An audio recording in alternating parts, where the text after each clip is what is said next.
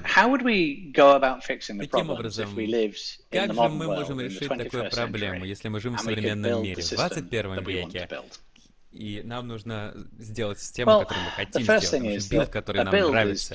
Во-первых, билд — это же просто граф зависимостей, по сути. И запараллелить граф Это на самом деле просто там, типа, первый класс информатики. То есть не сильно париться об этом нужно, и не нужно говорить инструментам, что они должны работать параллельно. Пускай они просто это делают уже наконец-то. И в идеале, что бы мы сделали? Мы бы отделили тесты и процесс компиляции. Это отдельные шаги, очевидно. Зачем нам ждать компиляции кода, прежде чем мы можем запустить тест? Чем мы в зависимости для теста приготовили, все, запускаем тест. И нам не нужно ждать, когда билд будет закончен. Но если мы хотим запараллелить граф, но это должно быть супер просто. Обычная топологическая сортировка должна быть сделана. Это, в общем-то, говорю, первый класс информатики. Далее. Корректность. Как же нам убедиться в том, что у нас соблюдается корректность? Докер с этим хорошо справляется. Корректность способ проверить было, и просто сделать чексам. То есть мы будем чексамить каждый input, каждый ввод, каждый файл. И, возможно, в 70-е или 80-е годы это была бы классной операцией, но с SSD, вернее, и с мощными процессорами, вы чексамы можете для каждого файла генерировать, ну, очень быстро на современном железе, понятно. В 70-80-е было бы гораздо медленнее. И далее, у нас есть шаги запуска билда, это чистые функции с одним и тем же вводом и выходом, поэтому нам не нужно каждый ввод чексамить. Инструменты, параметры, среда, в которой мы работаем, должны оставаться и неизменными, и мы можем их использовать, чтобы понимать, изменилось ли что-нибудь. И каждое действие является чистой функцией. Один и тот же ввод, один и тот же выход. То есть если чексами инпута, такие как инструменты и так далее, и файлы не изменились, то мы должны видеть тот же самый output. То есть у нас система детерминированная. И таким образом каждый узел в графе должен быть запущен в том же самом источнике, в той же самой среде контейнера докера. И это, на самом деле, помогает нам избежать проблемы какого-то нечистого аутпута с докером. Докер, как я уже сказал, для него образ — это лишь набор слоев. Если слой — это выход чистой функции, то неважно, в каком порядке вы билдите слои, вы можете их сложить в каком-то удобном для вас порядке, любым способом, при условии, что выход у нас один и тот же. Таким образом, вы можете докер-файлы, какие-то шаги, значит, назначать. Если вы можете в виде графа их каким-то образом выразить, то вы можете построить этот граф на основании вообще знаний об информатике первого курса института. И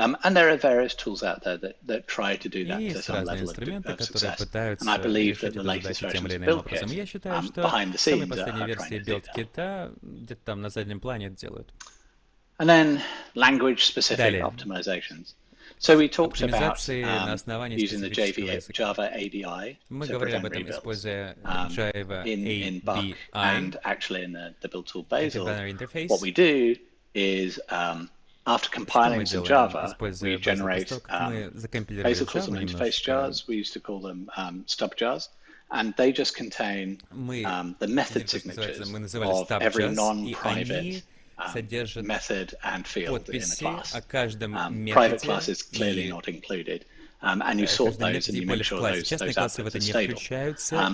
Now, those stub jars, those interface jars, aren't good enough for running, but they are good enough for compilation. And you can checksum those if they're generated in a deterministic way. And you can go, hang on a second, this hasn't changed, therefore I don't need to rerun the build later on. Obviously, packaging rules like combining into deployment jar and uber jar, they need to be rerun, but compilation steps don't. So if you add a login segment in your common module, then you probably don't need to Если у вас есть логин-сегмент в вашем common модуле, то вам, скорее всего, Gradle, modern versions of Gradle do support this Современные if версии you use the Gradle correct way of importing your более-менее, если вы dependencies, используете but it's правильный pretty способ easy to get it wrong. импортирования зависимостей, но, в And принципе, sometimes здесь you need to напутать тоже modify your довольно Gradle несложно. files И in order порой to вам нужно make that work. модифицировать ваши But Gradle there are файлы. language-specific optimizations. Но That would really есть, help в our принципе, build, оптимизации, right? которые специфически для отдельного языка. И это могло бы And нам running помочь с нашими tests. билдами. И далее, запуск теста. So